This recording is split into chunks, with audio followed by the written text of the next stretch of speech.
I recently took a serendipitous last-minute trip to Fukuoka, which is situated on the southern shores of Kyushu in Japan. It's an interesting little city with a population of over 2.5 million people. Because of its proximity to China, it's often been considered as one of the oldest cities in Japan.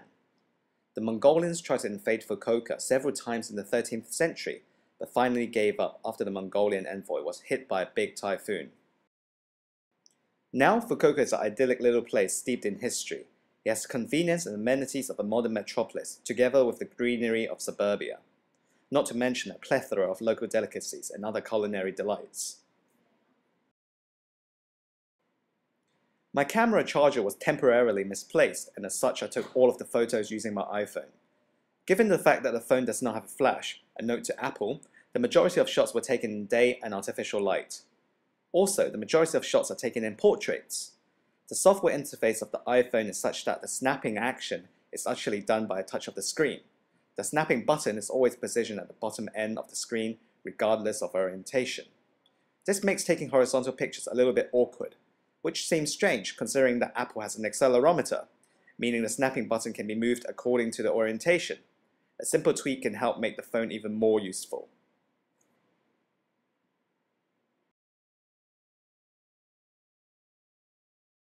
Being without a printer and generally feeling lazy, I did all 40 minutes of pre-trip planning on the internet. Hotels, sites, and restaurants were all snapped up using my iPhone, so I had a photo library of things to do and see.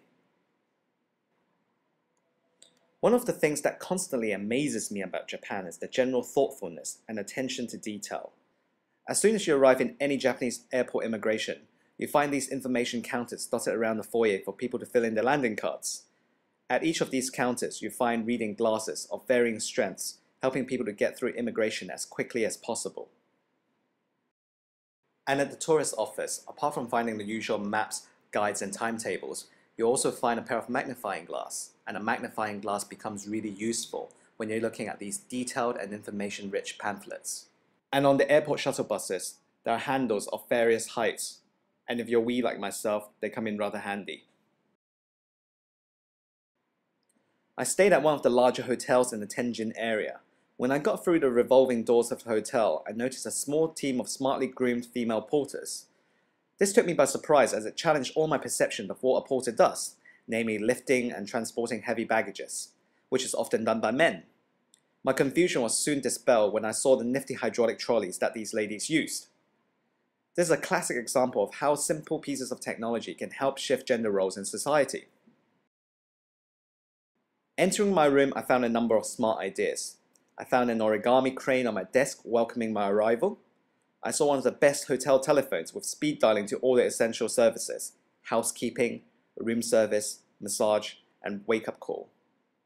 Not reception, front desk, switchboard, which are commonly found in many badly designed hotel phones. And finally, I discovered the alarm clock recessed into the headboard of the bed. Technologies that are embedded into furniture are problematic in terms of longevity and adaptability. So the design itself must stand the test of time. On this particular radio clock, all we find is the alarm on and off button, time adjustment, volume control, and light control. I often find it confusing how hotel alarm clocks allow guests to change the local time. One of my favorite Japanese dishes of all time is the katsu curry. Breaded pork chops served with an intensely flavored curry together with rice. This particular restaurant I stumbled into serves only curry, about 10 different varieties of it. The Japanese like to eat their curry with different condiments, including pickles, soy, and a type of sauce which can only be described as something similar to the Worcestershire sauce, only in a more viscous consistency.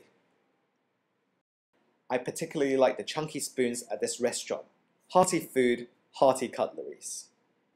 I discovered another small design narrative in a special little restaurant called Ichiran. Ichiran serves only ramen noodles. The Japanese love their ramen and the Fukuokans are fanatical about them. Many of you will know the way to show respect to the chef is by slurping the noodles. Another way to do so is by drinking all of the soup. In this particular restaurant, the bowls themselves have a message on the bottom, and from my limited knowledge of Japanese, it's about happiness and contentment. Another interesting feature about this restaurant is its layout. Everyone sits in individual booths with Japanese blinds in front of them from which noodles are served. The noodles are eaten in complete isolation, blocking out all external stimulus, thereby heightening the experience itself. Here we find a hand basin on top of the porcelain bowl. It seemed really unhygienic to me at first until a friend told me it's a way of reusing water. The question is, to what extent are we willing to put aside our traditional perceptions of hygiene in order to be sustainable? A university lecturer once explained to me that no one's ever disabled. It is only the environments themselves that handicap us from what we can do. An impaired body can do exactly what an able body can do, providing the environment is designed correctly. As I was walking down into the vast subway system, I noticed a braille sign on the railings.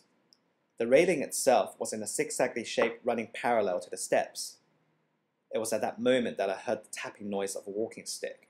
And as if it was by magic, a visually impaired man appeared behind me. He was just feeling his way around this landscape, with a lot of dignity, with a lot of grace, and with a lot of ease. All just through interacting with the physical environment that is around him, that is designed for him. I never quite realized why so many people in Japan preferred the flip format phones. It became clear as I was waiting for my friends in the restaurant. Mobile content is rich in Japan. People read news, novels, and comics on their phones. A flip format phone allows the user to position the phone on a flat surface, optimizing the viewing angle. Also, a flip phone does not compromise on the size of the keypad.